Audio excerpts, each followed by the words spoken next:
तो जय हिंद सभी को। मेरा नाम है कुंवरप्रीत सिंह। आप सभी लोगों का हमारे इस यूट्यूब चैनल जिसका नाम है एजुकेशन कोर 46 बहुत बहुत स्वागत है। और आज हमने अपने पूरे लेक्चर को वाइंड अप करना है। तो पिछली 5-6 क्लासों में हमने कौन सा टॉपिक किया था? Indus valley civilization. और हमारा ये मकसद है कि आप सभी लोगों के साथ एक इंफॉर्मेटिव नॉलेज शेयर करें ताकि आप आने वाले एग्जाम्स जैसे पीसीएस, आईपीएस, यूपीएससी और अन्य स्टेट एग्जाम्स में बढ़िया कर सके। तो चलिए शुरू करते हैं। सबसे पहले पिछले लेक्चर को हमने कहां तक वाइंड अप किया था? सर जॉन मार्शल तक। अब ये भाई साहब क्या करते हैं? दो बंदों को अपॉइंट, मतलब इंडियंस को पहली बार इंडस मतलब एग्रीकल्चर सर्वे में ज्वाइन करते हैं, मतलब एएसआई में ज्वाइन कर लेते हैं इंडियंस को। मतलब ये भाई साहब ऐसे थे कि इंडियंस को अपने एक डिपार्टमेंट में एडमिशन दे देते हैं। और दो बंदे जिनका नाम था, एक का नाम था,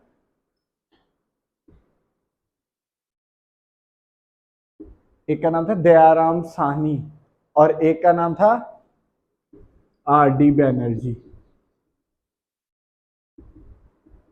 और अब ये दो बंदे क्या करते हैं?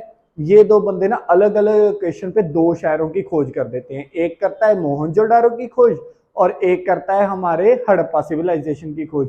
और क्या होता है कि सिविलाइजेशन का मतलब बहुत सारे शहर बने हुए हैं। अब इतिहास में बहुत सारे शहर अलग अलग जगह पे बन गए, बट ये कौन सी रिवर के अराउंड बनेंगे? सभी इंडस रिवर के। तभी सिविलाइजेशन का नाम इंडस वैली सिविलाइजेशन है। और आज हमने सबसे छोटा शहर और सबसे बड़ा शहर इसके बारे में बात करेंगे, और अन्य छोटे छोटे और शहर, मतलब और थोड़े थोड़े से शहर होंगे जहां पर हमें कुछ ऐसे एविडेंस मिले कि यहाँ पर लोग रहते थे। तो सबसे पहले हम किसकी बात करेंगे? अलादीनो। ये एक फैक्ट है। ये सबसे छोटा शहर था इंडस वैली सिविलाइजेशन का। और सबसे बड़ा शहर राखी बंगा। मतलब ये दो शहर ऐसे थे, ये सबसे छोटा शहर था और ये सबसे बड़ा शहर था। और ये किसके शहर थे? किस सिविलाइजेशन के? इंडस वैली सिविलाइजेशन के। और ये जब सब कुछ कर रहे थे तो इन्होंने कौन कौन सी चीजें खोजी? सबसे पहले इन्होंने देखा कि जो लोग थे ना, वो कुछ फ्रूट्स, कुछ वेजिटेबल्स भी खाते थे, कुछ सीड्स ऐसे खाते थे जिससे पता लगा कि यहाँ पर सिविलाइजेशन थी। सबसे पहले कौन से सीड्स? Pumpkin seeds. ये हमें जमीन के अंदर ये जले हुए, आधे जले हुए और आधे आधे पके हुए सीड्स बाहर निकले। और इससे पता चला यहां पर भी कुछ लोग रहते होंगे। और क्या चीजें मिली हमको? फायर आल्टर, मतलब आग लगाने वाली वस्तु। और ये भी चीजें हमको कुछ शहरों से मिली। ऐसे ही करते करते हमको बहुत सारी चीजें बहुत सारे अलग अलग शहरों में मिली। और हमको तब जाकर पता चला कि यहाँ पर तो लोग रहते थे। और कौन कौन सी चीजें मिली? सबसे पहले हमें एक फायर आल्टर मिला, कुछ सील मिली, और क्या मिला? और हमको एक प्लग्ड फील्ड मिला। प्लग्ड फील्ड मतलब एक जोता हुआ खेत। और ये सबसे इंपॉर्टेंट शहर में मिला। कौन सा शहर था वो? कालीबंगन।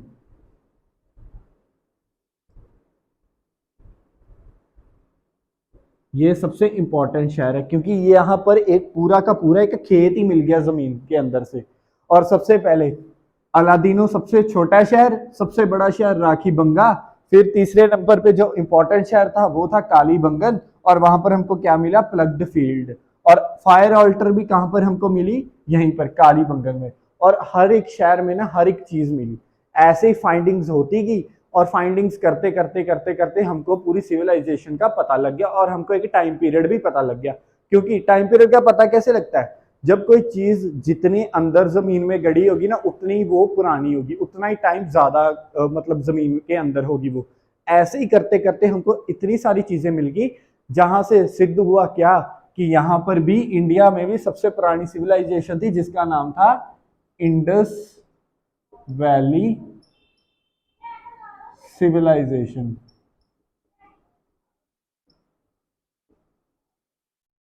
तो सबसे पहले कालीबंगन,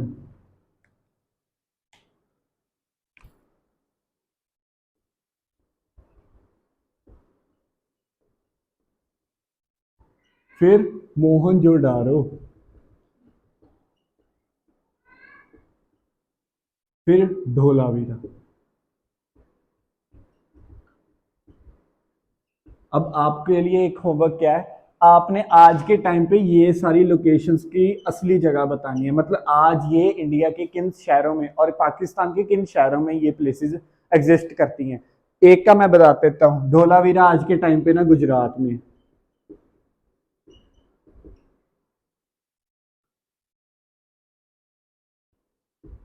और क्या होगा, अब ये तीन शहर मैंने क्यों लिखे, सबसे पहला कारण, कालीबंगन पे हमको जो दो मेन चीजें मिली वो उसका पता लग गया, एक फायर ऑल्टर और एक प्लग्ड फील्ड।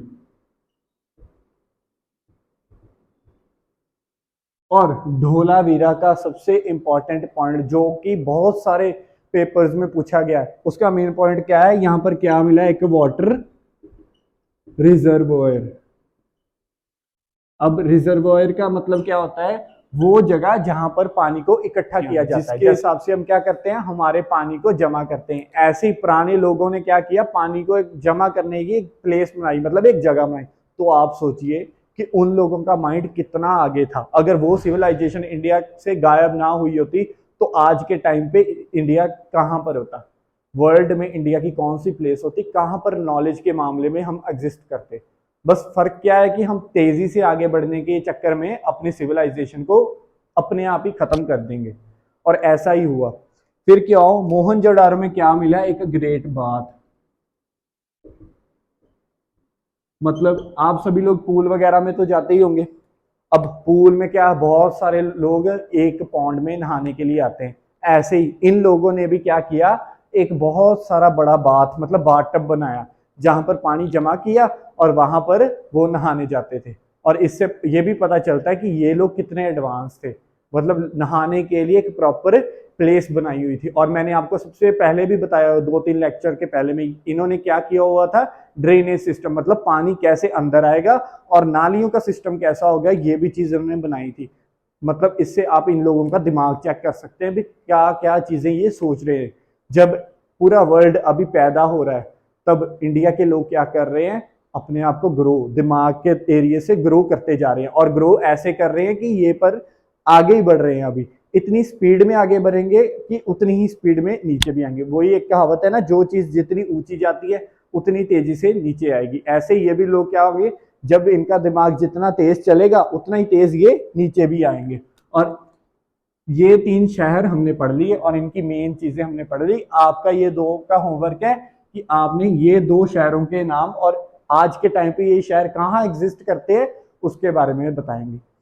कमेंट्स में जरूर बताएंगे आज के बारे में। फिर हड़प्पा, अगला शहर है हड़प्पा। इसके बारे में तो हमको बहुत सारी नॉलेज पहले ही है और आज थोड़ी सी और रह जाएगी। यहाँ पर क्या मिला, एक नई चीज क्या मिली थी, डाइस। लूडो तो सभी ने खेली होगी। आज के टाइम पे हम लूडो बहुत ज्यादा खेलते हैं, एक गेम है, आजकल तो वो ऑनलाइन आ गई लूडो, और वो लोग ऑनलाइन प्ले करते हैं। बट तब के टाइम पीरियड में भी लोगों ने अपने एंटरटेनमेंट मतलब अपने मनोरंजन के लिए कुछ चीजें बनाई थी, और सबसे बढ़िया चीज क्या थी, डाइस। मतलब वो भी लूडो खेलते थे। और एक और चीज करते थे जिसका नाम है गैम्बलिंग। मतलब उस टाइम के लोग भी जुआ लगाते थे। ये एक इंटरेस्टिंग फैक्ट है कि उस टाइम पीरियड में लोग जुआ लगा रहे थे। मतलब इतने पैसे, इतने रिच लोग थे वो कि आराम से जुआ लगाकर उसकी बाजियां खेलते। और तीसरी गेम जो बहुत ज्यादा फेमस थी इस सिविलाइजेशन में, कॉक फाइट। मतलब आज आपने भी कभी कहीं पर देखा होगा, बहुत पिछड़े हुए लोगों के मतलब बहुत पिछड़े हुए एरिया में लोग मुर्गों की फाइट कराते हैं। मतलब जो हम चिकन होता है ना उसकी फाइट कराते हैं लोग, और उस पर पैसा लगता है भी कौन सा कॉक कितनी जल्दी जीतेगा। ये भी गेम ये लोग खेल रहे थे। और आप बताइए, इन चीजों के अलावा एक और चीज उन्होंने बनाई थी, क्या बनाई हुई थी, बुलक काट। मतलब उन्होंने अपने एक बुलेट, अपना एक ऐसा साधन, ट्रांसपोर्टेशन के लिए साधन बनाया था जिसकी उन्होंने मूर्ति भी बना दी। अब हड़प्पा के लोगों ने ये चीजें भी कर दी। अब एडवांसमेंट कहां से कहां जा रही है हमारी। अब एडवांसमेंट में हम बहुत ज्यादा आगे बढ़ चुके हैं। और सबसे इंपॉर्टेंट, मतलब हर एक पेपर के लिए इंपॉर्टेंट फैक्ट क्या है, ट्रैवलिंग। अब वो लोग क्या कर रहे थे, व्यापार, बिजनेस। मतलब मैंने आपको सबसे पहली क्लास में बताया था कि पूरे वर्ल्ड में 4 सिविलाइजेशन चल रही थी। हमने तो इंडस वैली सिविलाइजेशन पढ़नी और 3 और थी, और उसमें से एक सबसे इंपॉर्टेंट सिविलाइजेशन कौन सी थी? Mesopotamian civilization. और इसकी लोकेशन आप फाइंड करेंगे, मेसोपोटामियन सिविलाइजेशन कहां पर एग्जिस्ट करती है वर्ल्ड में आज के टाइम पे। और ये बहुत फेमस शहर है, और यहाँ के लोग हड़प्पा मतलब इंडस वैली सिविलाइजेशन के लोगों के साथ क्या कर रहे थे? Trade, business. ये भी एविडेंस हमको इसी सिविलाइजेशन में मिले, मतलब कुछ ऐसे चीजें मेसोपोटामिया में मिली और कुछ ऐसी चीजें इंडिया मतलब इंडस वैली सिविलाइजेशन में मिली, जिससे पता चला कि ये दो देश मतलब दो सिविलाइजेशंस एक दूसरे के साथ व्यापार कर रही हैं। और व्यापार करते करते इतनी ज्यादा आगे चल गई कि इन्होंने एक अपना व्यापार कैसे करेंगे? लैंड रूट खोज डाला।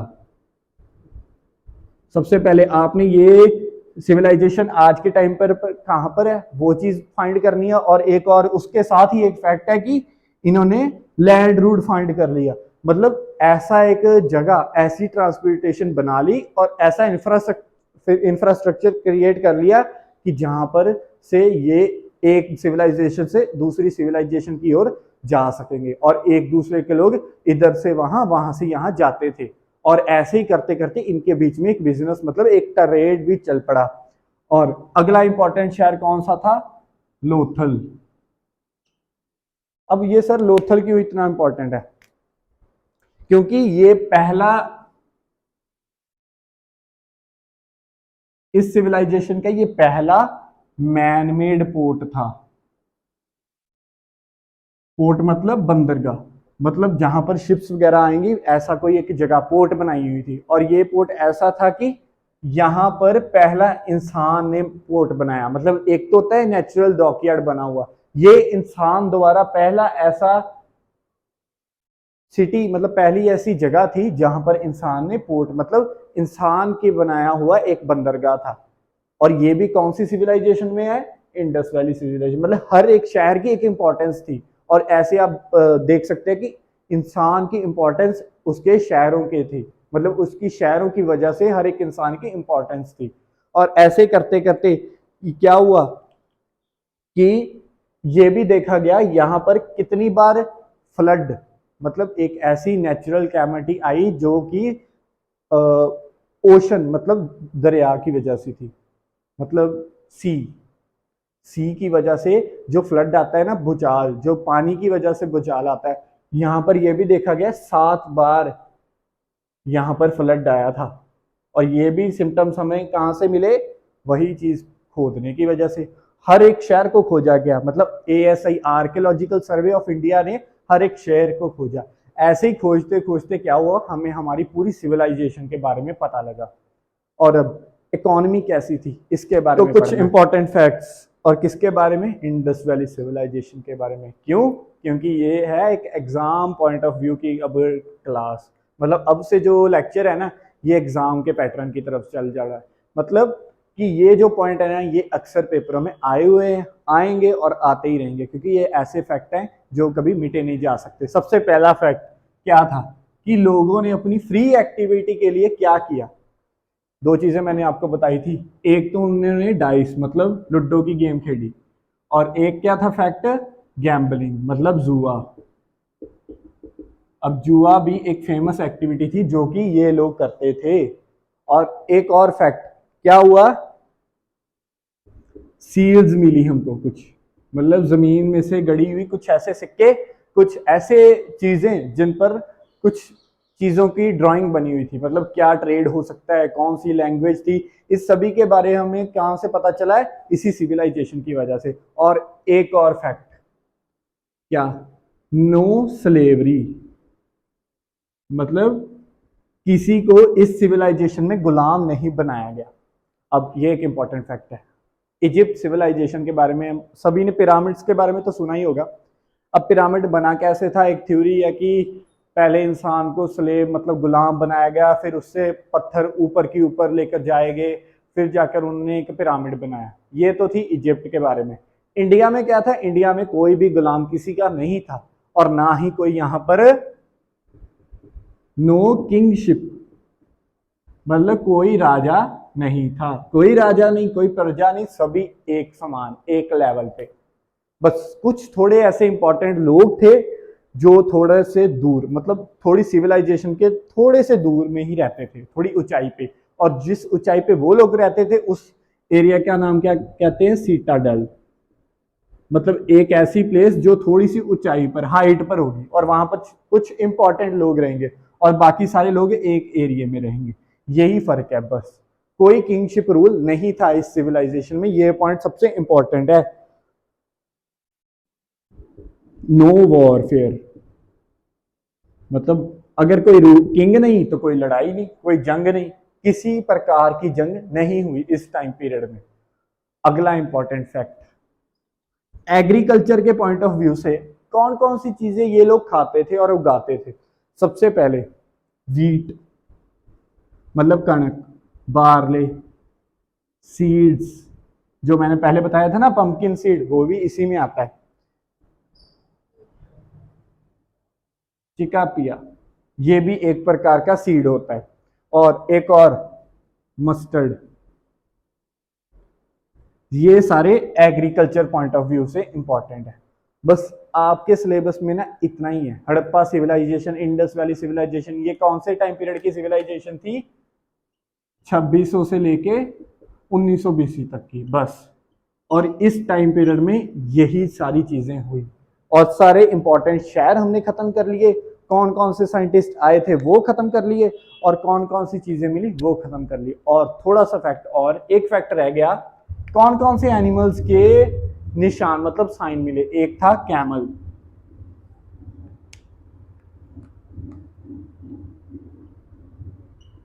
कैमल, बुल, गोट, ये 3 जानवर ऐसे थे जिसके बारे में हमको पता चला। और इसी सिविलाइजेशन में ना कोई भी धर्म की बात नहीं हुई, नो रिलीजन। ये भी एक इंपॉर्टेंट फैक्ट है, मतलब किसी प्रकार का धर्म एग्जिस्ट अभी नहीं करता। इस टाइम पीरियड के अकॉर्डिंग कोई भी धर्म नहीं था, और तभी तो ये लोग इतने आगे थे, क्योंकि धर्म की बातें थी नहीं। और इकोनॉमी, एग्रीकल्चर, ट्रेड, रहने सहने के तरीके, 90 डिग्री के एंगल पर हर एक चीज बनी हुई, यही चीज तो इनको अलग बना रही थी पूरे वर्ल्ड से। इसी प्रकार ये लोग आगे बढ़ते जा रहे थे। और हमारा जो चैप्टर था ना हड़प्पा सिविलाइजेशन, वो आज यहीं पर वाइंड अप हो जाएगा। अब खत्म हो गया इस चैप्टर के बारे में, और कुछ में नहीं बचा। अब फिर भी थोड़ा बहुत इंपॉर्टेंट होगा तो वो हम कुछ किसी दिन एक्स्ट्रा क्लास में करेंगे। बट अब हमारा अगला लेक्चर कौन सा होगा? जो अगली क्लास हमारी होगी वो होगी हमारी वैदिक टाइम पीरियड, मतलब इसके 1900 बीसी के बाद क्या हुआ वो हम सभी को जानना है, ये एक फैक्ट है। और उस क्लास में ना और ज्यादा मजा आएगा। जैसे आपने इस क्लास को देखा ना, अगली क्लास देखनी आपके लिए बहुत ज्यादा मैंडेटरी, मतलब इंपॉर्टेंट है एग्जाम के पॉइंट ऑफ व्यू से। और ये जो चीजें थी ना ये एग्जाम में आती हैं, इन क्वेश्चंस को आता है। मतलब एक क्वेश्चन था कि कौन से सीड्स हमको मिले थे, और ऑप्शंस बहुत सारी थी, बट उसमें एक ऑप्शन ऐसी थी जिस पर दिया गया था बारवे, और वही आंसर सही था। अगर आपको ये वीडियो अच्छी लगे तो शेयर करें, सब्सक्राइब करें, और कोई भी हमारी इंक्वायरी होगी हमें कमेंट में ज़रूर बताएं। और ऐसे ही हमारे लेक्चर्स को आगे भी कंटिन्यू करते रहें, तभी आपको एक फ़ायदा होगा। नहीं तो बस जैसे आप पहले पढ़ रहे थे अब भी पढ़ सकते हैं। Thank you for watching this video.